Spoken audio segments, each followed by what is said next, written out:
Good afternoon, my dear students. Today we continue our cycle of lectures about propaedeutics of internal medicine, and today we start some module about respiratory system disorders. It is bronchoobstructive syndrome, and it is a topic of our today's lecture.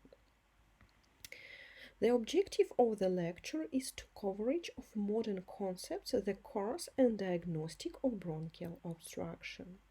And in scheme, at this picture, you see main three syndromes that accompanied with bronchoobstruction. All of them connected with small airway disease. It is emphysema with alveolar wall destruction and overinflation.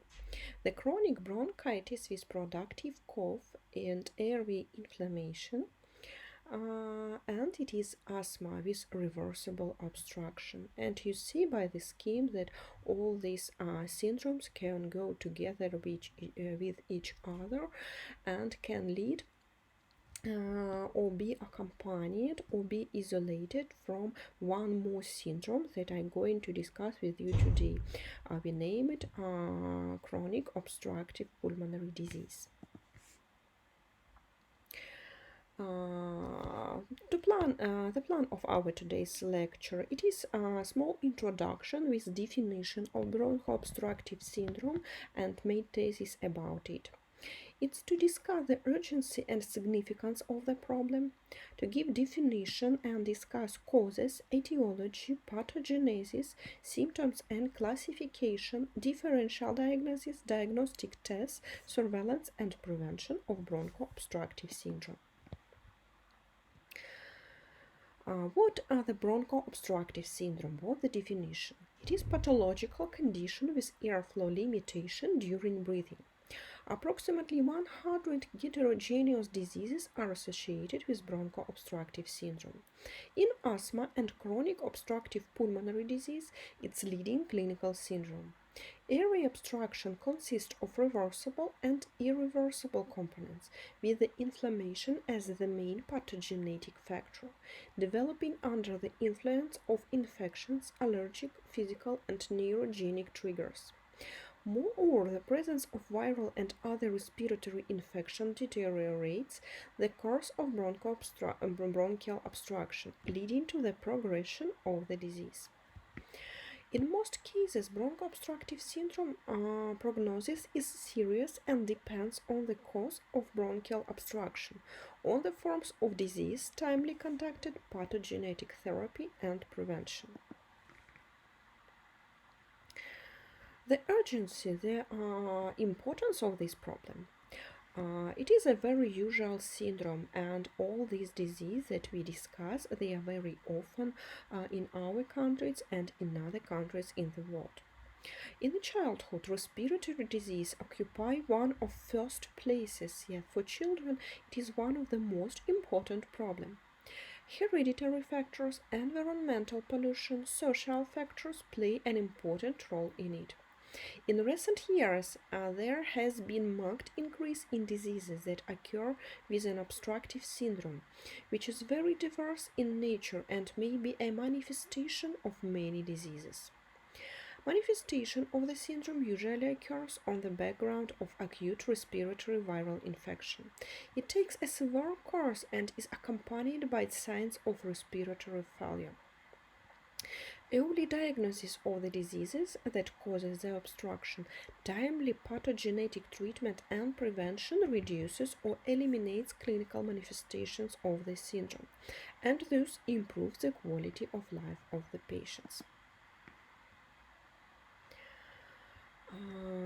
Very often the problem of bronchoobstructive syndrome, it is inadequate diagnosis sometimes, and unfortunately it's very often when it is difficult to put a correct diagnosis and make differential diagnosis with other respiratory and non-respiratory, for example, cardiac problems.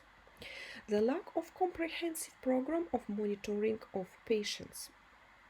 Another problem, it is lack of continuity of treatment in the hospital and continuing the treatment on an outpatient basis, which is more difficult and more worse for controlling of patients.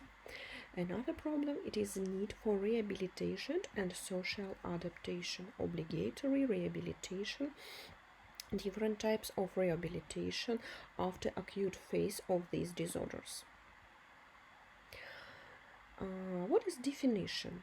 Another definition, it is a collective term, bronchoobstructive syndrome. It is a collective term that includes a number of symptoms of clinical manifestations of bronchial obstruction with underlying narrowing or occlusion of the airway.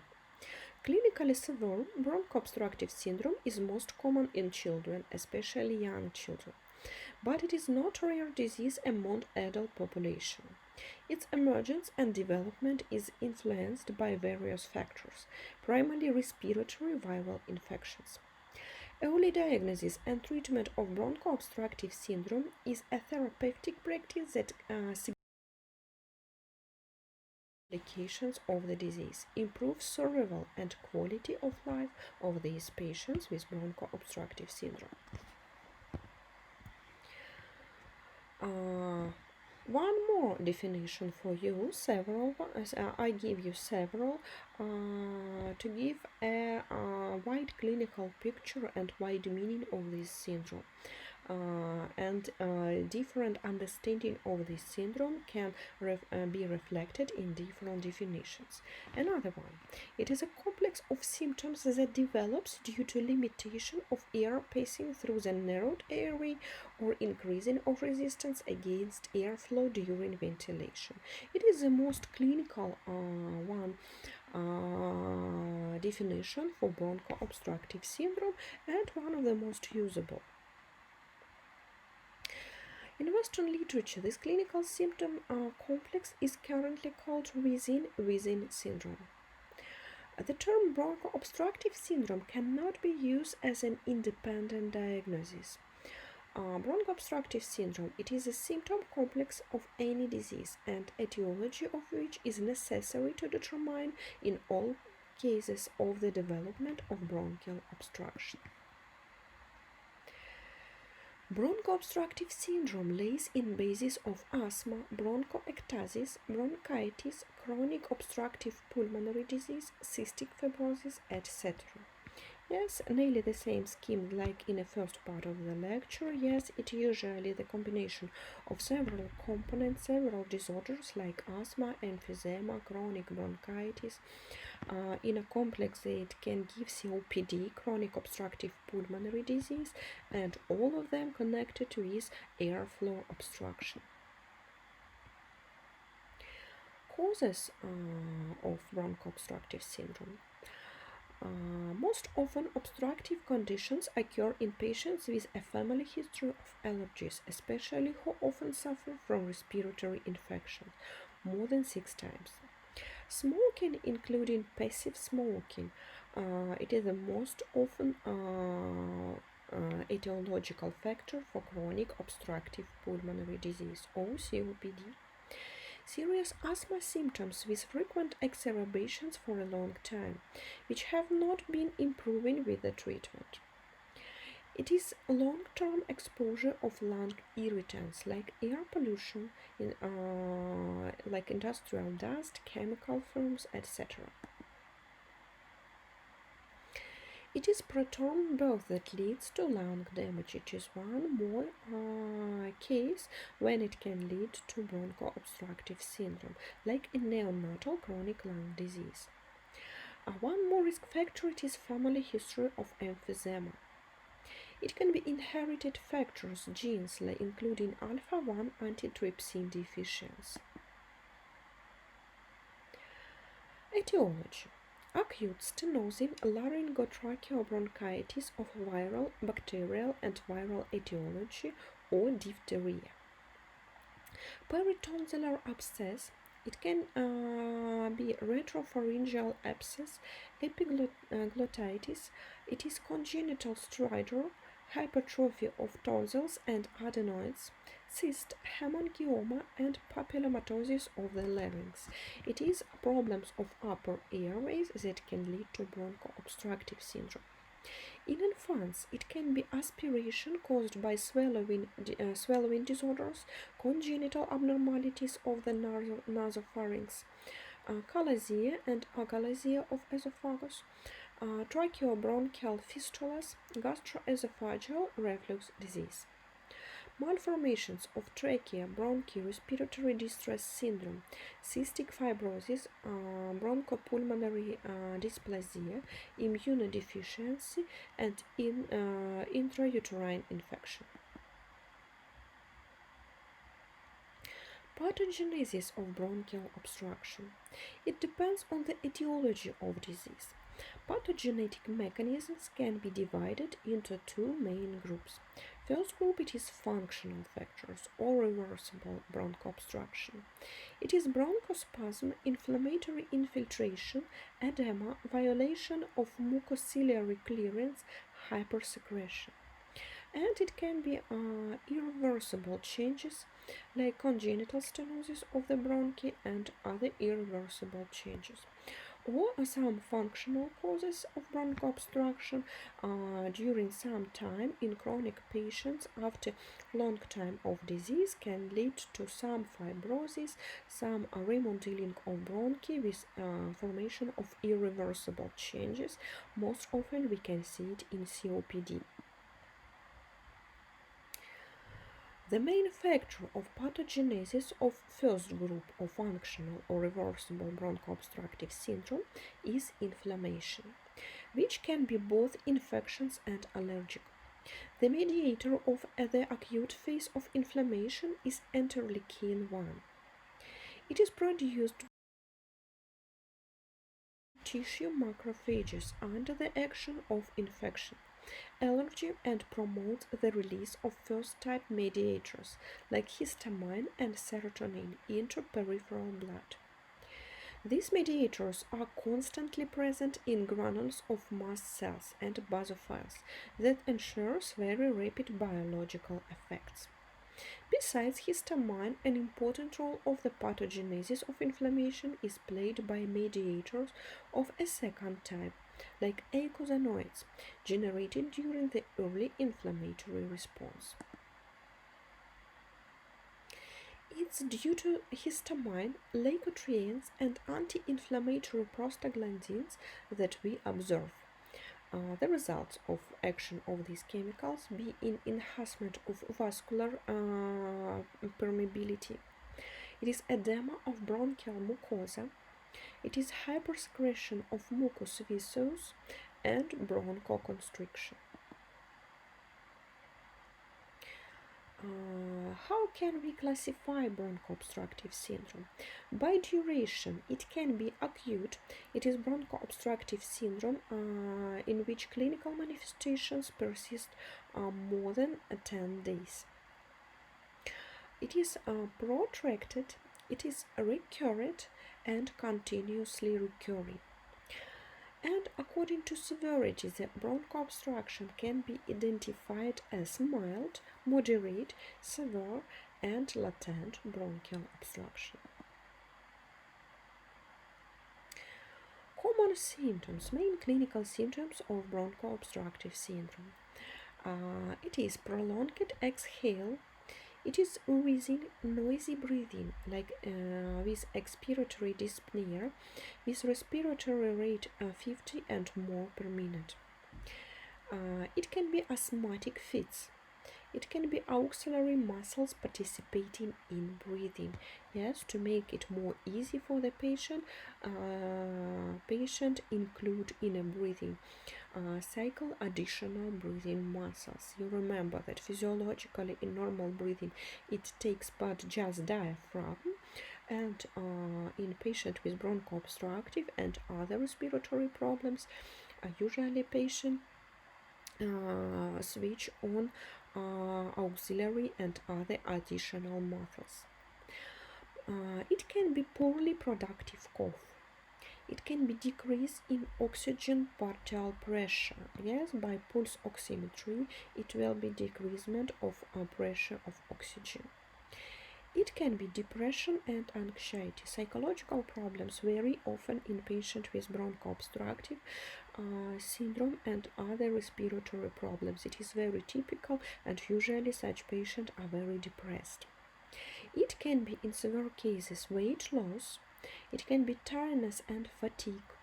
It can be swollen ankles and limitations in activity and lifestyle.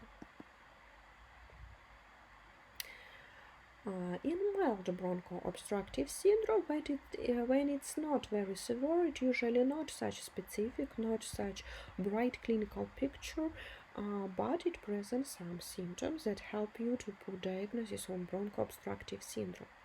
Usually it is wheezing on auscultation. It is no breathlessness and cyanosis at rest. It is indices of blood gases are within the normal range. It is external respiration function indices are moderately reduced. We check it during spirometry. It is a state of health of the patient as a rule does not suffer, but during physical activity it will be some presence of some symptoms. It is auscultatory changes, and it is reduces of signs during spirometry. In moderate severity of bronchoobstructive syndrome, we will find in patient expiratory or mixed dyspnea at rest. It will be cyanosis and of nasolabial triangle. It is most usual symptom of cyanosis. It will be in intravene of compliant places of the chest. It will be wheezing is audible at the distance. It is ERFs, it is external respiratory function indices are reduced, but generalized functional bronchial obstruction are slightly broken. The pressure of oxygen is more than 60 mm Hg, and pressure CO2 is less than 45 mm Hg. It is a sign of moderate severity of this syndrome. And in severe course of bronchoobstructive syndrome, the state of health of patients will suffer. It is characterized by nausea, shortness of breath with auxiliary muscles participation. It will be present of cyanosis, acrocyanosis, and in more severe cases it can be even central cyanosis. External respiratory function indices are sharply reduced. There are signs of generalized functional bronchial obstruction. Pressure of oxygen less than 60 mm Hg. Pressure of CO2 more than 45 mm Hg.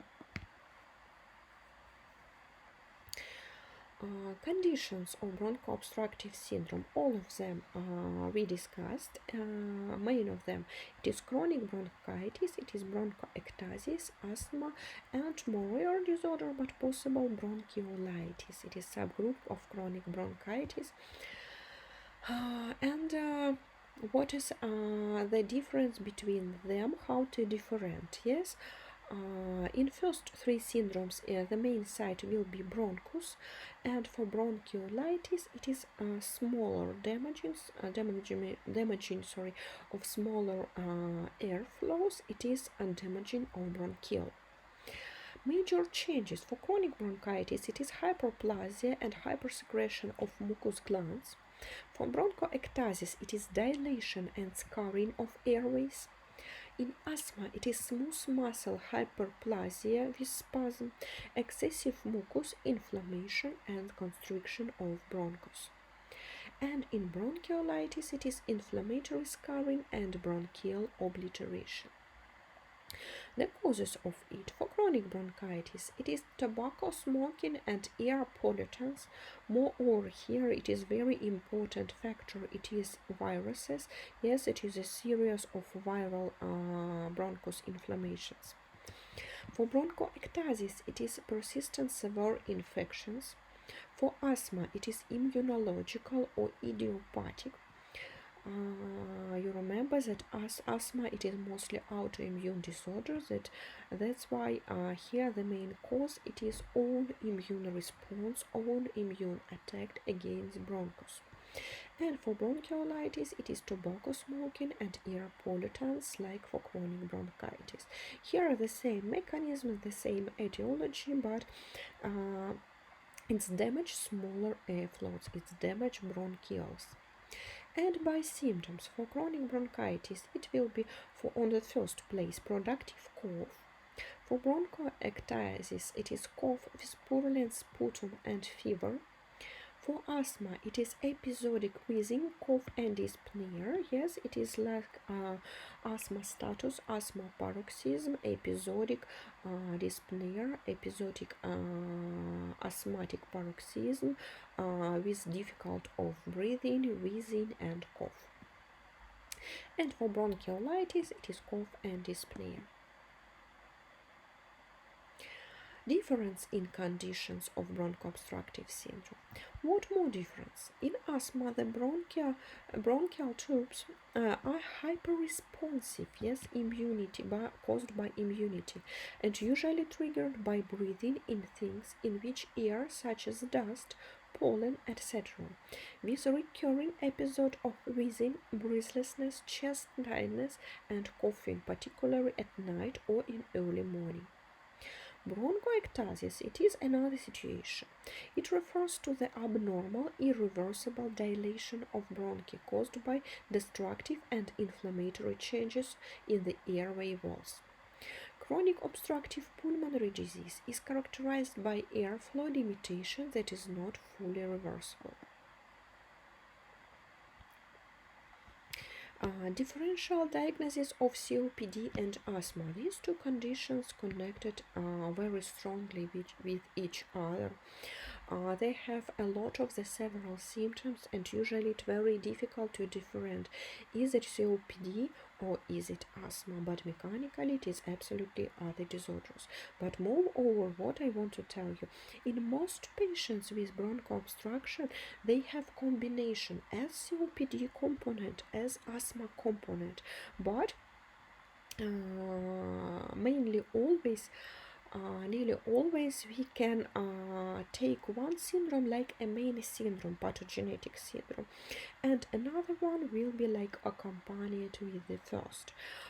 That's why this differential diagnosis is not completely correct. It will be not in most of your patients just COPD or just asthma.